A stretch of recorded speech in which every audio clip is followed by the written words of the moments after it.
পরিসর বা public place আছে, তার অন্যতম হচ্ছে ধানমন্ডি লেক, এবং সেটাকে বাণিজ্যিকায়নের যে কষাঘাত এবং করাঘাত তার হাত থেকে মুক্ত করার যে দৃঢ় প্রতিজ্ঞতা উনি বললেন, এটা একটা বড় ধরনের ঘুরে দাঁড়ানো।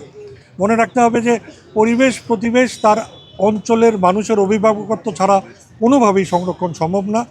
এবং উনি আজকে ঘোষণা করেছেন যে অরিজিনালি যে প্ল্যান ছিল, যেটা অঞ্চল ভিত্তিক এখানকার লোকজনের অভিভাবকত্বের যৌথ প্রযোজনা, এটার রক্ষণাবেক্ষণ হবে, সেটা উনি আবার প্রবর্তন করবেন।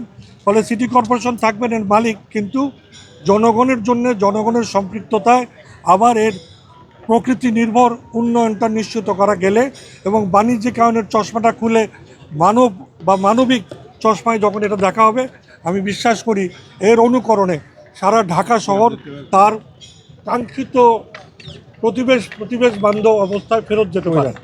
আর একটি গুরুত্বপূর্ণ বিষয় উনি আজকে বলেছেন, এটা আমাদের জন্য পরিবেশবাদীদের জন্য বিরাট একটা শুভ সংবাদ, যে প্রকৃত ব্লু নেটওয়ার্ক, অর্থাৎ আল্লাহর রহমতের বৃষ্টি উপর থেকে পড়ার পর সেটা যেন যতটুকু আমার দরকার সেতটুকু রেখে বাদবাকিটা নদী পর্যন্ত যেতে পারে, তার পুরো নেটওয়ার্কটি পরিকল্পিতভাবে সমন্বিত কার্যক্রমের মাধ্যমে করা যায়, সেই পরিকল্পনা করছেন।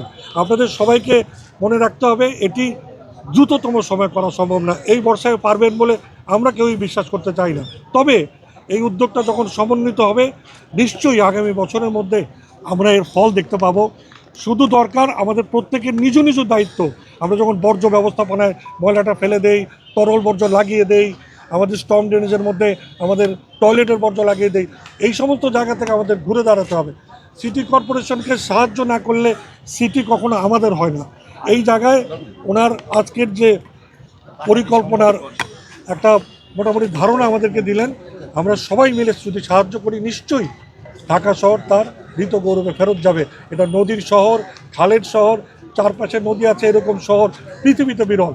আমরা তার মূল ঐশ্বর্য আবার ফেরত আনতে চাই, এবং হাতির ঝিলের মতো প্রয়োজনে সে নদীপথগুলো ব্যবহার করে ঢাকা শহরের যানজট নিরসন করা যাবে। আমরা ওনার সাথে ঐক্যমত্যে এবং যে কোনো প্রয়োজনে আমরা সকলে মিলে এই কার্যক্রমে যুক্ত থাকব। নিশ্চয়ই মনে রাখতে হবে, ঘুরে দাঁড়ানোর জন্য যখন সকলের ঐক্যবদ্ধতা দরকার, আন্দোলনের জন্য ঐক্যবদ্ধতা দরকার, মুক্তিযুদ্ধের উদাহরণ দিলেন তার জন্য ঐক্যবদ্ধতা দরকার, এই কার্যক্রমেও এক ধরনের যুদ্ধন্দেহী ঐক্যবদ্ধতা আমাদের লাগবে। আমরা সেটা যদি প্রতিশ্রুতি দিতে পারি, নিশ্চয়ই আমরা কাঙ্ক্ষিত লক্ষ্যে পৌঁছতে পারব।